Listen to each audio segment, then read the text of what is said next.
Alrighty, so I like to have my recipe handy. Something that I learned in a lot of different restaurants.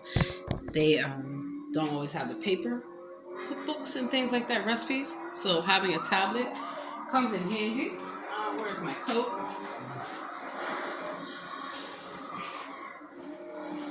So, what are we cooking now? Well, first thing I want to do, it's going to be a busy week. Make sure that everything that needs to be cooked is cooked. So that way I don't have to worry about it the rest of the week. A lot of school to do. A lot. So, here's what we're first going to do.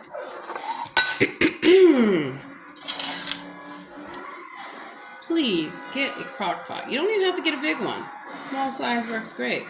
That vegetarian chili that I have, which can be modified. A lot of times, you can make things that are vegetarian or vegan and add the meat or whatever you want to it. A lot of times if I'm cooking for a big group, I'll do some vegetarian and I'll do some with meat. Some people cannot have pork. They can't have shellfish. Invest in good freezer bags. Label them. Date them. So you'll know what it is. And also if you have children, you have a husband, whomever in your household, they're going to want food. Easy, home-cooked food. And so, freezing, canning, the whole nine, it is very good for you. Saves you time. And it's also a way that ancient civilizations, they stored food, they cooked food, whole nine. Canning, mason jars. Especially if you've ever lived on a farm.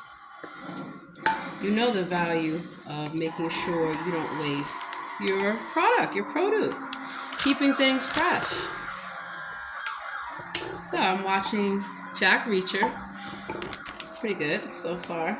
I got my tablet for my rice. A lot of people say, how do you make the best perfect rice? To me, use a rice cooker. I like my rice cooked in the oven. Why? Because it is balanced in terms of the distribution of the heat, the water, and of course you want to season. So what I always tell people, rather than make a huge batch of something that you're not going to all eat, split it in half, right? It's really simple, really easy. What I've done, this whole thing completely filled.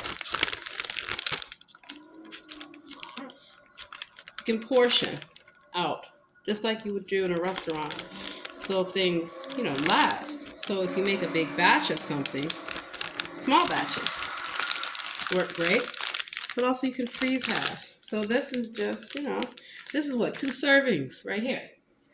I do have some sausage that I'm going to add when it's ready. My freezer is full of home-cooked stuff, which is great, right? Because it saves time. You're eating healthy, you're eating nutritious, and you're not wasting food.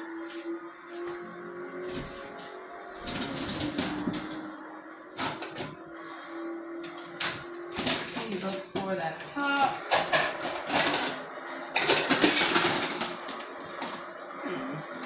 That's interesting.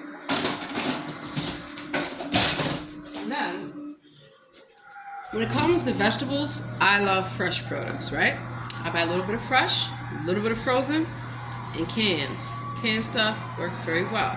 I try to use out more canned stuff and fresh stuff kind of together, but also frozen stuff is good. So if you need somebody to prepare dinner, right here, so I'm trying to make things work for your family.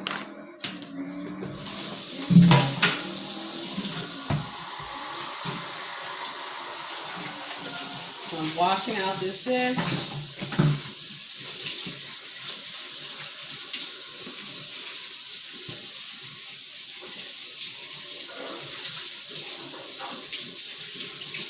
So how I'm able to prepare multiple meals at one time is doing prep in advance, right?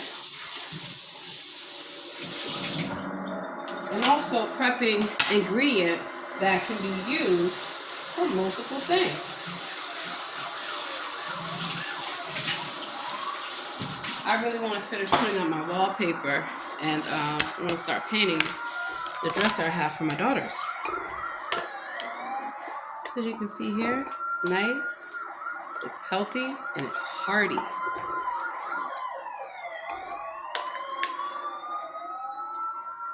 So you want to think realistically, how much of something will your family eat? People get tired of leftovers. I know I do.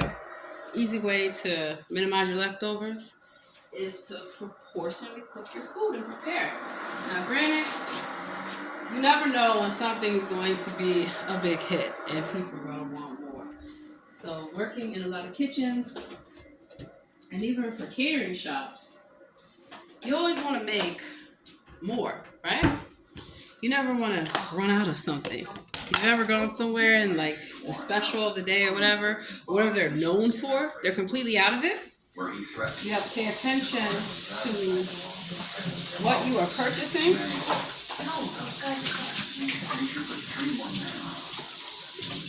How you're ordering, and to maximize. Like, I've worked places where they just automatically had it scheduled to have all these deliveries of produce that went to waste because it couldn't possibly be all used. Or I've called a lot of restaurants changing the date, which you shouldn't do. Granted, it may still be fresh and everything, but you know, those guidelines are there for a reason. Now, something is still fresh. Yeah, you can extend it, but you cannot change the date on something or backdate it, which I've caught a lot of companies doing, and they wonder why people get sick.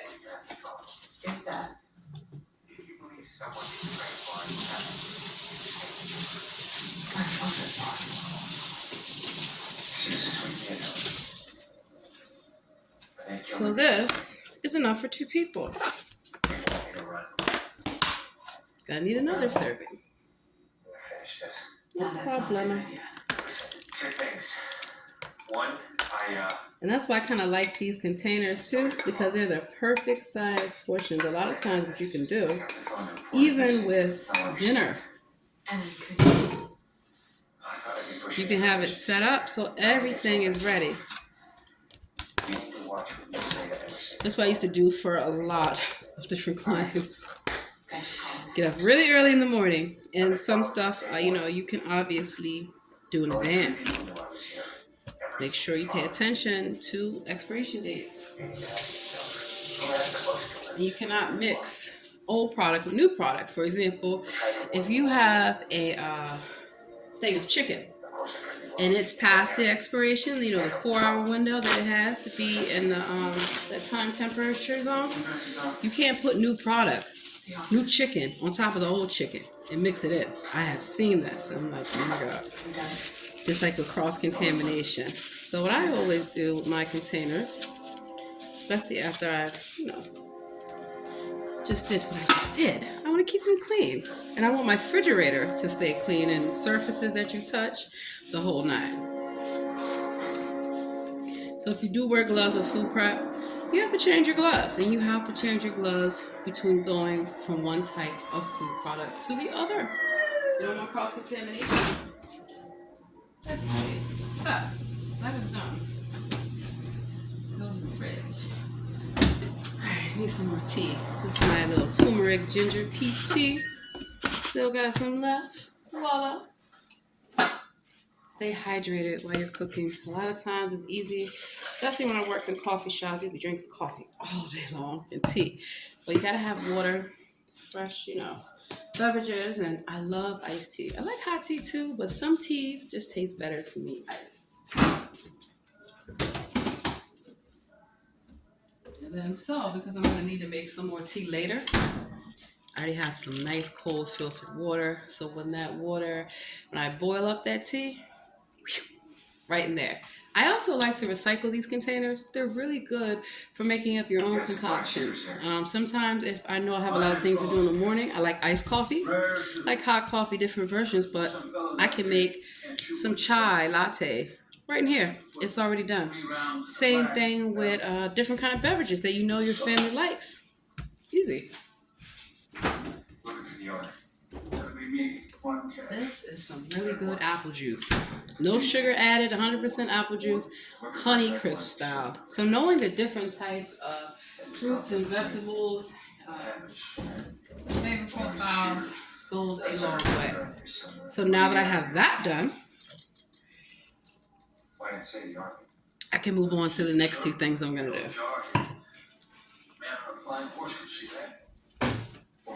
So chicken came out really good. And see how it's not that much oil left in the pan?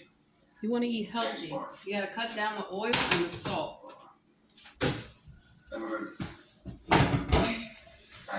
It's always good to have multiple pots and pans. Alrighty, so got some canned vegetables. Easy. Yeah, hook them up. Once again, this oil is still clean. It's still fresh enough for me to use. And that's how I maximize things. Use 1.5.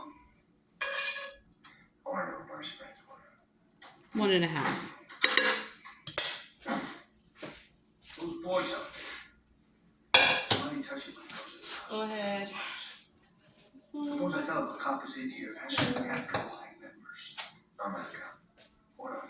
Alright, so let's get it popping.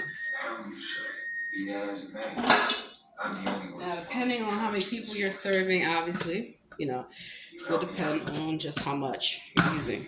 So I'm just gonna open this can really quickly. Turn the stove on. I got that chicken grease, right? I fried some chicken in.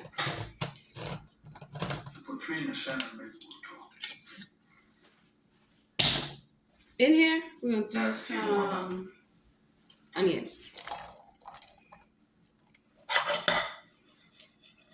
How about a little garlic?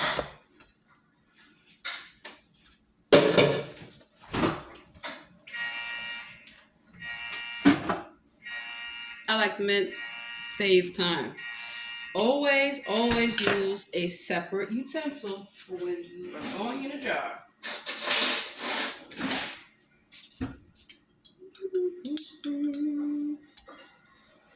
Voila. Let this caramelize first. Just garlic and onion. Really simple. So it's gonna add a lot of flavor. Of course, with that oil as well.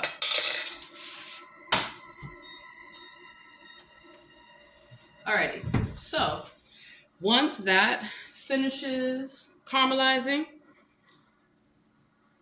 dump this in. I don't really need garlic powder. I'm gonna put this back. Oh no, I know why I have this out for my right. So I try to set up my stations to where whatever I need is right here. So I have some long grain white rice. You see I have some butter, salted butter, and I have my seasonings. I am going to put this in the oven. Super easy. Also, there are other things that I need to do, like get the clothes out of the dryer and put them up.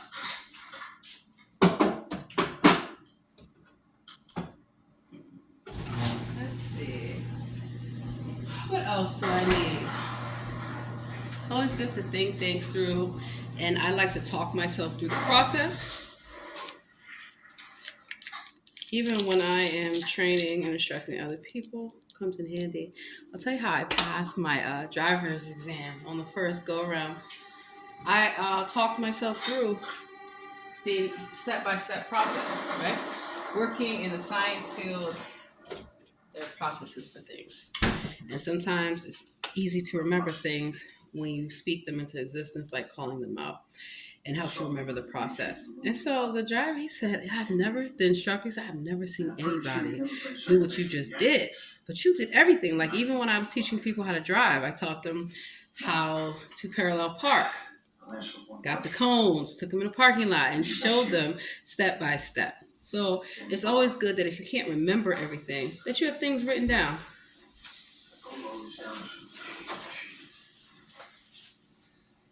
Alrighty.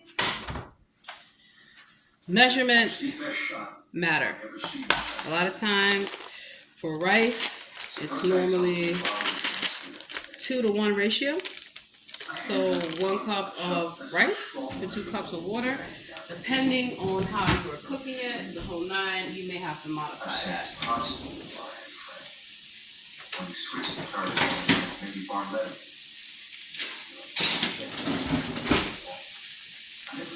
Put the fan on. Also, you have to pay attention to what you're doing. Walking away, being on your phone, being distracted, it's not a good look. Also can cause serious harm to yourself and others. So measuring, especially when you're looking for consistency, it's key. A lot of people, you can eyeball stuff, but when you are cooking, you want the right consistency. Because food is a science. Alrighty, so, okay. Now, turn this down a little bit. Got my spatula.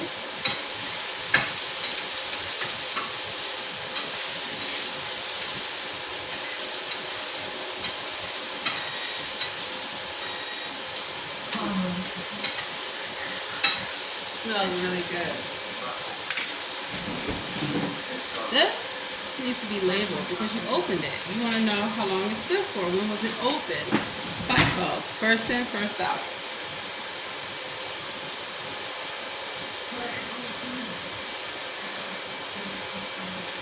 Try to have a pin handy, one that won't bleed. So usually in the pockets you can have your, pins, thermometers, whatever you need. So text message coming in.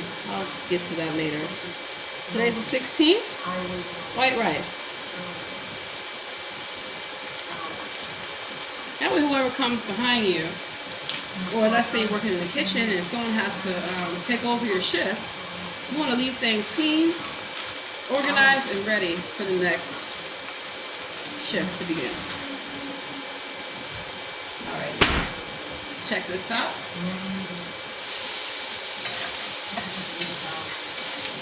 So, I wanted to get a little brown, a little small sear. You don't want it to burn. So you have to pay attention to what you are doing. Let's drop this in.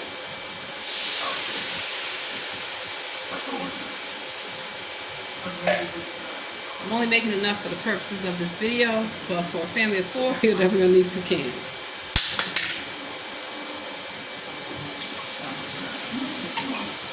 Alrighty.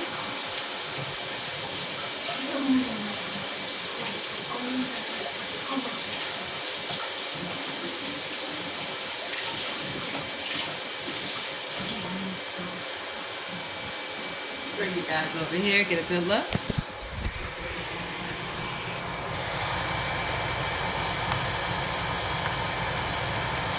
See how it now has its own juice? Because the essence from the pan, right? That's why you got to know what kind of pans to use, what type of utensils to use with your different pots and pans. Turn this way, because you always want to have it facing out. And yes, we're going to add some seasoning, because I already added seasoning, but you know it's going to need more. You want to not over season your food. So having different type of seasoned salts, and even seasoned salts that don't have a lot of salt, is really good. So sprinkle liberally. You don't want it to be over. If the first thing you taste in somebody's food is salt, they can't cook. This is some black peppercorn. Twice as nice. Got it from Aldi's. And knowing how different herbs, seasonings, and the whole 9 interact with each other, go a really long way. Now, maybe I should add another can. Because this is only going to be enough for like 2 servings. Then again, I can do it more later if necessary.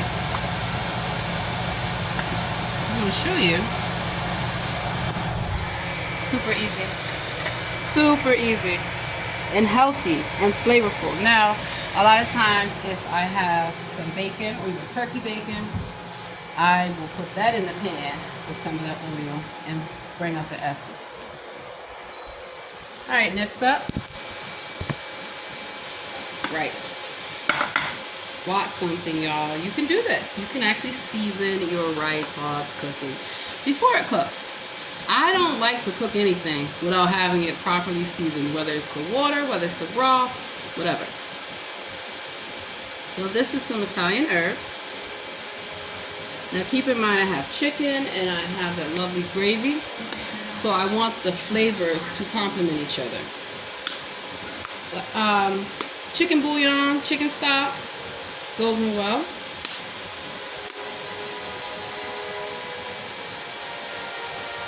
Alright, that's onion powder, garlic powder. Notice I really didn't put any salt in here. Alright.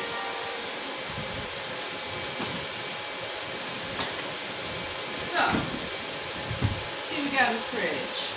I am out of chicken stock. No problem.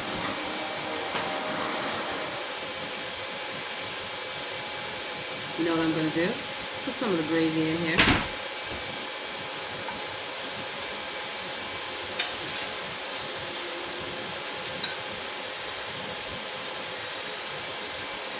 Not a whole lot, but just enough to raise and enhance the flavor. So it's 1 cup of rice. You need 2 cups of water. Since I have added something to the equation, I still want to make sure that my measurements are exact.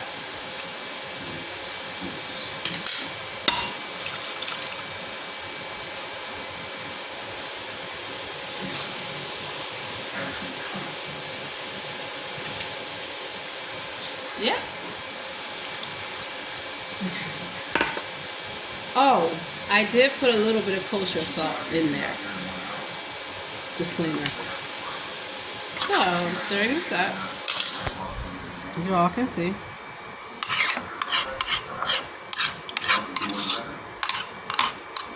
That's why I love cooking with ceramic and stoneware.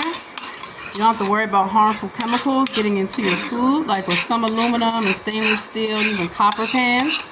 You have to be very careful. As you can see here, this is going to be my rice. Flavorful, seasoned. Put top on it. Let it steam. I could have put it in my Dutch oven as well, but I'm going to use that for something else later on.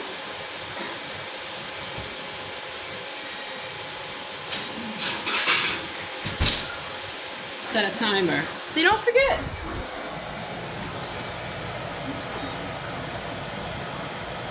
Alrighty. Timer. Okay, cool. Start. We're gonna do 20 minutes. We'll check. Your rice should come out nice and fluffy. 25. This is done. Always make sure too that you remove things from heat. You don't want to burn yourself. See how everything is facing outwards? So now here comes the fun part. Clean up. Obviously you don't need to see me do that, but what I'm saying is that this is done, this is done, this is done. Whole meal. Plate it up, it's ready to go. Clean those pans. And now with the essence that's in here, I am gonna use it. I think I'm gonna fry some yuca. So that'll be really good. That'll be on the next video.